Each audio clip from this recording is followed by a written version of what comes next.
Assalamualaikum warahmatullahi wabarakatuh. Nama saya Wan Naswani binti Muhammad, nombor metrik 17 3A20L1036. Saya akan membentangkan projek yang telah saya lakukan, iaitu Sistem Bangunan Industri yang disebut sebagai IBS. Apa itu IBS? IBS ialah kaedah pembinaan komponen pasang siap atau tuang atau juga disesuaikan dalam persekitaran yang terkawal. Ia juga diangkut dan dipasang dengan penggunaan buruh yang minimum. Okey, untuk jenis-jenis IBS ada 6, iaitu yang pertama ialah precast concrete, yang kedua ialah blockwork system, yang ketiga ialah steel framing, yang keempat ialah timber framing, yang kelima ialah reusable formwork, and yang keenam adalah innovative system. Okey, untuk kelebihan IBS, yang pertama pengurangan buruh, yang kedua ialah persekitaran kerja yang lebih selamat, dan yang ketiga adalah dapat mengurangkan pembaziran, dapat menjimatkan kos dari segi bahan dan buruh, dan akhir sekali ialah dapat mengurangkan tempoh pembinaan. Okey, nama projek yang saya lakukan adalah Pelan Pembinaan Mengikut Format IBS. Untuk kaedah pembinaan, yang pertama ialah beams, kita menggunakan precast concrete, columns, precast concrete, floor slab, precast half slab on first floor, roof trusses, kita pakai prefab steel, internal wall, precast concrete panels, and akhir sekali external wall, precast concrete panels. Okey, untuk bahagian pelan lantai, ada pelan lantai untuk bahagian rumah saya ada 12 bahagian. Yang pertama ialah ruang tamu keluarga, ruang makan, bilik tidur utama, dapur, bilik tidur 1, bilik tidur 2, bilik belajar, bilik solat, bilik air 1, bilik air 2 dan bilik air 3. Untuk luas kawasan projek saya adalah 203.52 meter persegi.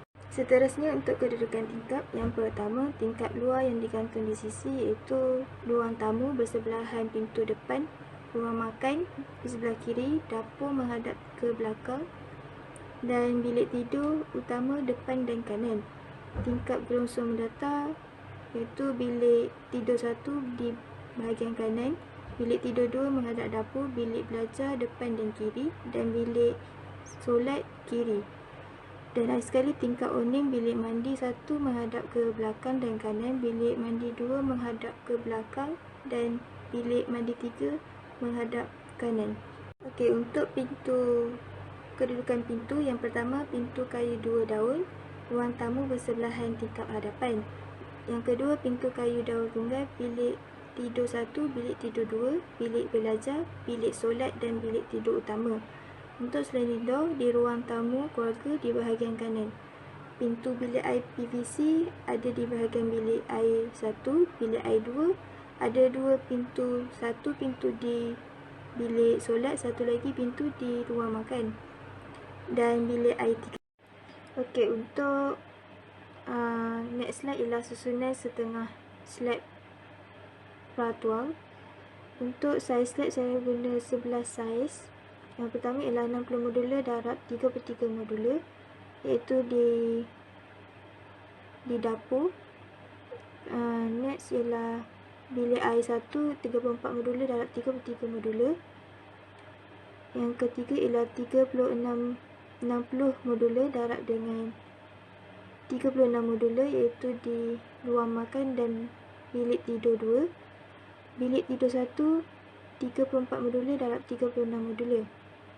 Seterusnya saiz 60 modular darab dengan 30 modular, iaitu daripada separuh ruang makan dan family ruang tamu keluarga. Seterusnya ialah veranda dengan ruang tamu keluarga, iaitu 46 darab 30 modular. Seterusnya untuk living room dan sedikit ruang daripada bilik utama, iaitu saya dapat 60 modular darab 24 modular, ada 2 keping, dan 34 modular darab 4 modular, ada 2 keping di bahagian bilik utama. Lepas tu yang selebihnya ialah saya pakai 46 modular darab dengan 12 modular. Untuk bilik air 2, saya pakai 34 modular darab dengan 15 modular, dan bilik solat dan bilik belajar saya pakai 34 modular darab 30 modular, 2 keping. Okey, untuk wall saya menggunakan padangan sisi kiri. Yang pertama, untuk dapur pintu kayu daun tunggal 9 modular darab 21 modular. So 33 modular darab 30 modular dari 1341 mm dari dinding kiri. Ruang makan, tingkap ruang makan 12 modular darab 12 modular. So wall dia, dinding dia 36 modular darab 30 modular, 937 mm darab dengan dinding kiri. Tingkap ruang makan 399 mm darab 1200 mm. 1064 mm dari tingkap ruang makan pertama. So 900 mm dari lantai. 15 modular darab 30 modular tingkap ruang makan kedua. 801 mm dari dinding. 699 mm dari tingkap ruang makan kedua. So untuk bilik mandi 2, dinding bersaiz 15 modular darab 30 modular. Bilik solat tingkap 12 modular darab 12 modular, 30 modular darab 30 modular, iaitu dinding dari 830 mm dari dinding kiri, 900 mm dari lantai, 970 mm dari tingkap ke dinding kanan. Bilik belajar tingkap 12 modular darab 12 modular.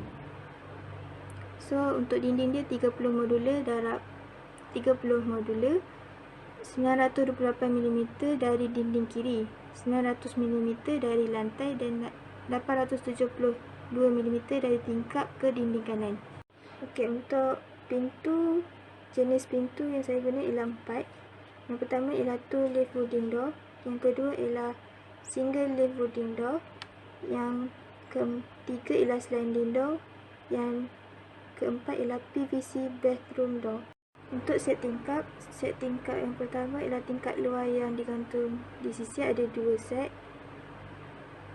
Yang kedua ialah tingkap ronding tingkap, yang ketiga ialah tingkap gelang sumber data, dan yang akhir sekali adalah tingkap luar yang digantung di sisi, ada 3.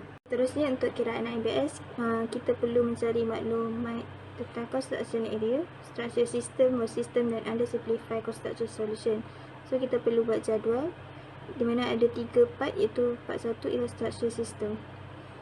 Yang pertama, precast beam plus precast column plus precast concrete half slab.